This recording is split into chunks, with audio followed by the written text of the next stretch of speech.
Waste ಮಾಡ್ತಾ ಇದ್ದಾರೆ. ಇವತ್ತು ನಾವು ದೊಡ್ಡವರಾದರೂ ಕೂಡ ಈ ಸಣ್ಣ ಮಕ್ಕಳ ತರ ನಾವು ಈ ಲೋಕದಾಗ ದೇವ್ರ ಮುಂದೆ ನಾವು ಬದುಕಲತ್ತಿದ್ದೇವೆ. ನಮಗೆ ಬುದ್ಧಿ ಇದೆ, ನಮಗ್ ಜ್ಞಾನ ಇದೆ, ನಮ್ಗೆ ವಿವೇಕ ಇದೆ.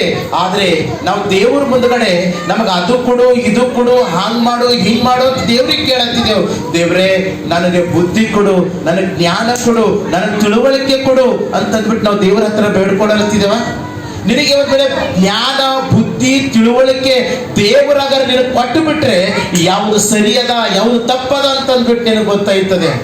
ನಾ ಹೆಂಗೆ ಕಿರಲ್ಲ, ನನಗೆ ಬುದ್ಧಿ ಇಲ್ದಿರಿಲ್ಲ, ಜ್ಞಾನ ಇದ್ದಿರಲಿಲ್ಲ, ತಿಳುವಳಿಕೆ ಇಲ್ದಿರಿಲ್ಲ, ನನಗೆ ಅದು ಕೊಡು, ನನಗಿದು ಕೊಡು, ಹಾಂಗ್ ಮಾಡು, ಹಿಂಗ್ ಮಾಡು, ಎಲ್ಲ ಮಾಡ್ತಾನೆ. ಆದ್ರೆ ನಿನಗೆ ಬುದ್ಧಿ ಜ್ಞಾನನೇ ಇಲ್ಲ ಅಂತಂತಂದ್ರೆ ನೀನು ಈ ಲೋಕದಾಗ ದೇವ್ರ ಜೊತೆಯಲ್ಲಿ ಸಣ್ಣ ಮಕ್ಕಳ ತರ ನಾವು ಆಡ್ಕೊಳ್ಬೇಕಾಗ್ತದೆ.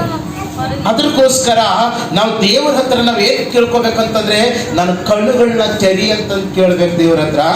ನಾ ಕೂಟ್ಟಿದ್ದಾನ? ಹೌದು. ನಮಗೆ ಯಾರು ಒಳ್ಳೆಯವರು ಯಾರು ಕೆಟ್ಟವರು ಅನ್ನೋಂತ ಅರುಣೇ ನಮಗೆ ಗೊತ್ತಿಲ್ಲ.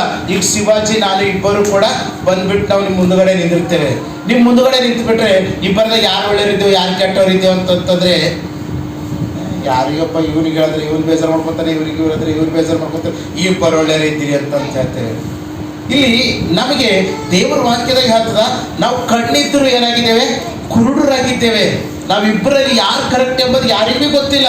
ಯಾರಿಗೂ ಗೊತ್ತೈತದ ಅಂತಂದ್ರೆ, ಯಾರು ಕಣ್ಣು ತೆರೆದಿರ್ತದೋ, ಯಾರು ಕಿವಿ ತೆರೆದಿರ್ತದೋ, ಯಾರು ಹೃದಯ ತೆರೆದಿರ್ತದೋ ಅವರು ಸರಿಯಾದಂತ ಹಾದಿಯಲ್ಲಿ ಬದುಕಲಕ್ಕೆ ತೆರೆ ಮಾಡ್ತಾರೆ. ದೇವ್ರ ಮುಂದ್ಗಡೆ ನಾವು ದೇವ್ರ ಹತ್ರ ಕೇಳ್ಕೋಬೇಕು, ದೇವ್ರೇ ನನ್ನ ಕಣ್ಣನ್ನ ನೀನು ಓಪನ್ ಮಾಡು, ನನ್ನ ಕಿವಿನ ನೀನು ಓಪನ್ ಮಾಡು, ನನ್ನ ಹೃದಯವನ್ನ ನೀನು ಓಪನ್ ಮಾಡು. ದೇವ್ರೇ, ಈ ಭೂಮಿ ಮೇಲೆ ನಾ ಎಲ್ಲ ಸಂಪಾದನೆ ಮಾಡಿಕೊಂಡ್ರು ನಿನ್ನ ಆತ್ಮ ನರಕಕ್ಕೆ ಹೋದ್ರೆ ನಿನಗೇನು ಪ್ರಯೋಜನ ಅಂತಂದ್ಬಿಟ್ಟು ದೇವ್ರ ವಾಕ್ಯ ಹೇಳ್ತದೆ. ಇವತ್ತು ಈ ಲೋಕದ ಅನೇಕ ಜನರಿದ್ದಾರೆ, ಅವ್ರು ಏನ್ ಮಾಡ್ತಾರೆ ಅಂತಂತಂದ್ರೆ, ಅವರು ದೇವರನ್ನ ಹುಡುಕ್ತಾ ಇಲ್ಲ.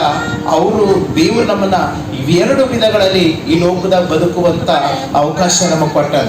ಒಂದು ವಿಧ ಅವಕಾಶ ಏನ್ ಕೊಟ್ಟಾನ ಅಂತಂತಂದ್ರೆ, ನಾವು ನಮಗಾಗಿ ನಾವು ಬದುಕಬೇಕು. ಈ ಲೋಕದಾಗ ನಾವು ಶಾಶ್ವತವಾಗಿ ಬದುಕುವಂತವರಲ್ಲ. ಆದ್ರೆ ಮತ್ತು ಈ ಲೋಕದಲ್ಲಿ ನಾವು ಇನ್ನೊಂದು ದೇವರಿಗಾಗಿ ನಾವು ಬದುಕಬೇಕು. ಆದ್ರೆ ಸತ್ಯವಾಗಿ ಹೇಳ್ತಾ ಇದ್ದೀನಿ, ನಾವು ದೇವರಿಗಾಗಿ ಎಷ್ಟು ಬದುಕಿದೆವು ಎಂಬುದೇ ದೇವರು ನಮಗೆ ನೋಡ್ತಾನೆ ಹೊರತು ನಮಗೋಸ್ಕರವಾಗ್ಲಿ, ಇತರರಿಗೋಸ್ಕರವಾಗ್ಲಿ, ಇನ್ನೊಬ್ಬರಿಗೋಸ್ಕರವಾಗ್ಲಿ ನಾವು ಎಷ್ಟು ದಿನ ಬದುಕಿದೆವು ಅಂತ ದೇವರು ನೋಡಲ್ಲ. ಇವತ್ತು ಅನೇಕ ಜನರು ಏನ್ ಮಾಡ್ತಾರೆ ಅಂತಂದ್ರೆ, ಈ ಲೋಕದಾಗ 60 ವರ್ಷ 70 ವರ್ಷ 100 ವರ್ಷ ಈ ಬದುಕುವಂತ ಈ ಜಗತ್ತಿನಲ್ಲಿ ದೇವರಿಂದ ದೂರವಾಗಿ ಬದುಕಲತ್ತಾರೆ. ಒಂದ್ಸರ್ತಿ ಇಲ್ಲಿ ರೇಗನ್ ಅಂತ